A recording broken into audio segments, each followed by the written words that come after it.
Hello students. तो बेटा आज हम लोग वेक्टर में आगे बढ़ते हैं और आज हम लोग स्टार्ट करते हैं resolution of vector.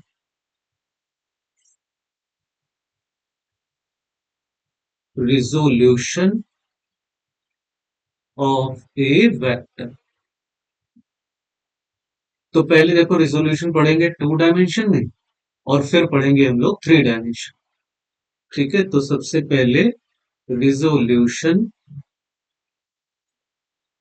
In 2D। 2D में देखो कैसे रिजोल्यूशन करते हैं। सपोज कर लीजिए कि ये एक्स और वाई एक्सिस है और एक वेक्टर है हमारे पास, ये वेक्टर है। ठीक है, तो इसका रिजोल्यूशन करेंगे एक्स डायरेक्शन में और वाई डायरेक्शन।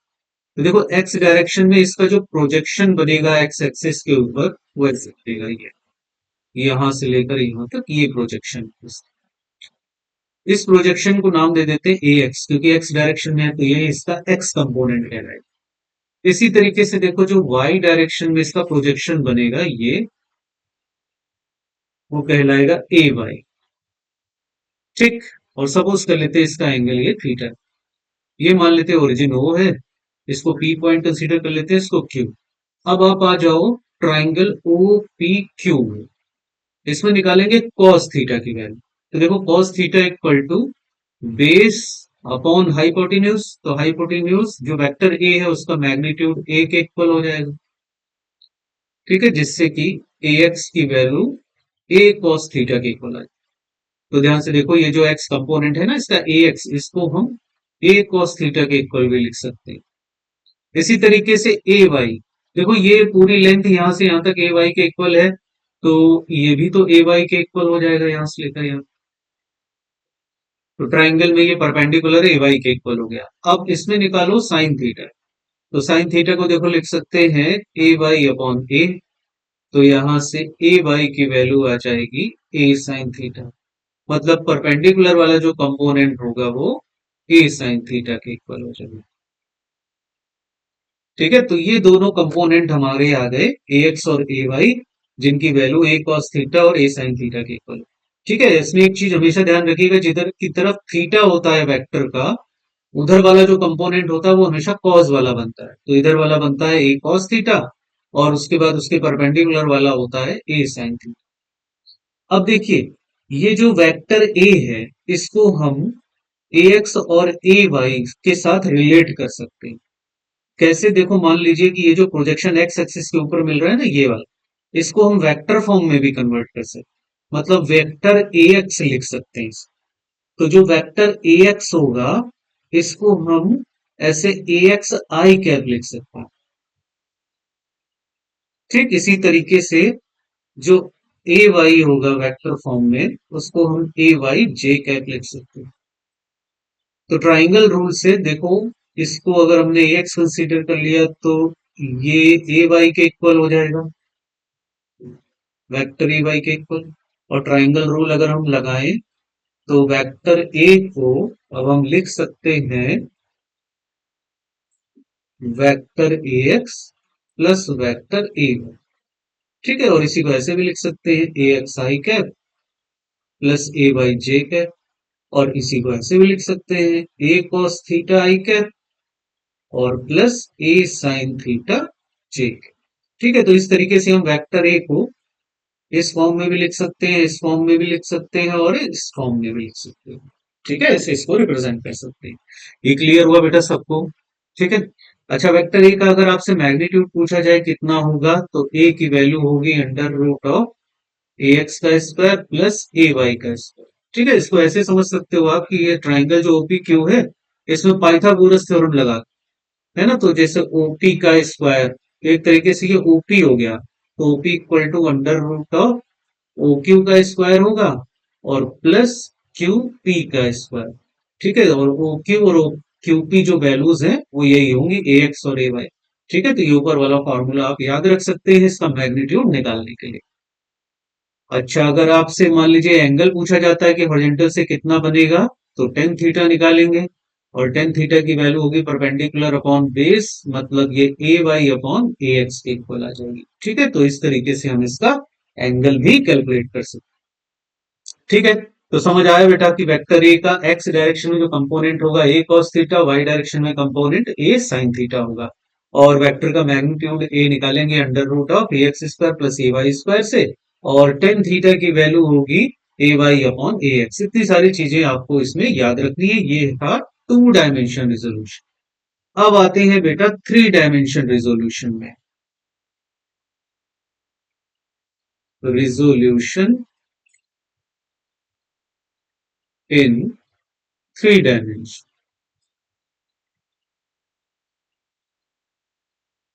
ठीक है, तो एज्यूम कर लेते हैं इसमें कि सपोज दैट ये एक्स एक्सेस, ये वाई एक्सेस, और ये है जेड एक्सेस। ठीक है, अब यहां पर थ्री डायमेंशन में हम एक वेक्टर बनाएंगे, और उससे पहले हम यहां पर एक क्यूब फॉर्म कर ले रहे हैं, रेक्टेंगुलर क्यूब, जिससे आपको समझने में थोड़ी आसानी रहेगी।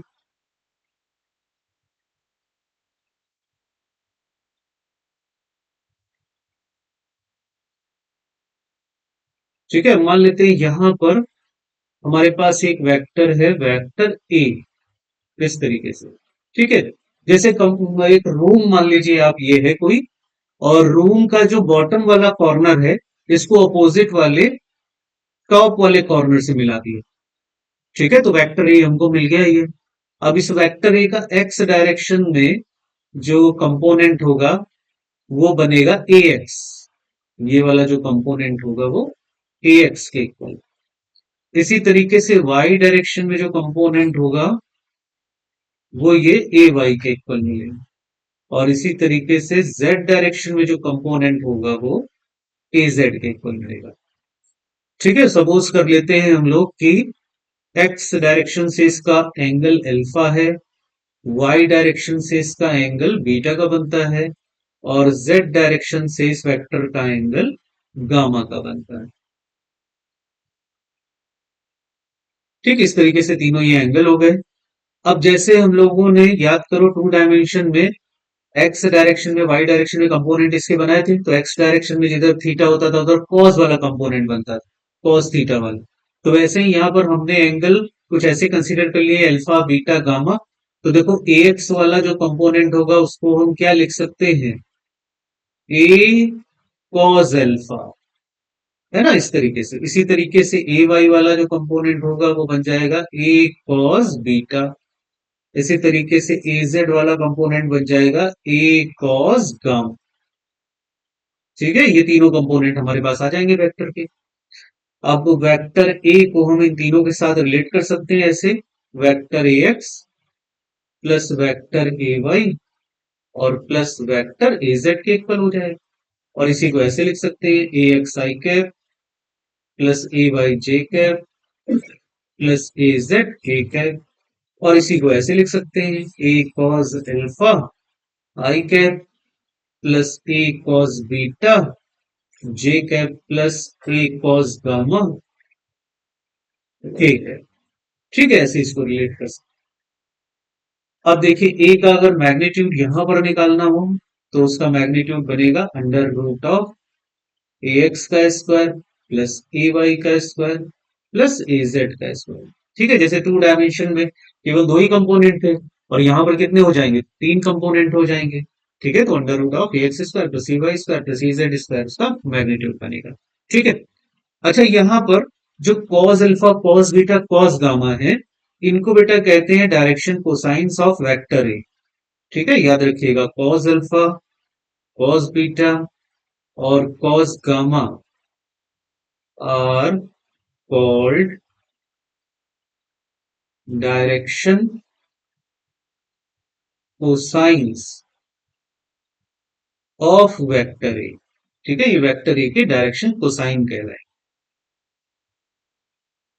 और इनके स्क्वायर को अगर हम ऐड करें, cos square alpha plus cos square beta plus cos square gamma, तो इसकी वैल्यू देखिए कितने के इक्वल आएगी, कॉज स्क्वायर अल्फा को देखो हम लिख सकते हैं A X square upon A square. ऐसे कॉज स्क्वायर बीटा को ए वाई स्क्वायर अपॉन ए स्क्वायर। कॉज स्क्वायर गामा को ए जेड स्क्वायर अपॉन ए स्क्वायर। एलसीएम लेकर सॉल्व करेंगे तो ऊपर ए X square plus A Y square plus A Z square और upon में ए square. ऊपर वाली वैल्यू भी ए स्क्वायर के इक्वल होगी और नीचे भी वैल्यू ए स्क्वायर, तो ये वैल्यू 1 के इक्वल आ जाती है। तो याद रखिएगा कि cause square alpha plus cos square beta plus cos square gamma, इसका समेशन 1 के इक्वल होता है। ठीक है, इन तीनों के स्क्वायर का समेशन 1 के इक्वल होता है। ठीक है, क्लियर हुआ बेटा सबको? तो ये था resolution in 3 dimension. I hope समझ में आया होगा आपको। तो आज इतना ही रखते हैं, बाकी फिर हम लोग पढ़ेंगे बेटा नेक्स्ट टाइम पर। तब तक के लिए गुड बाय। और बेटा अगर आपने चैनल को लाइक नहीं किया है तो लाइक कर दीजिए और सब्सक्राइब कर दीजिए। ओके बेटा, बाय।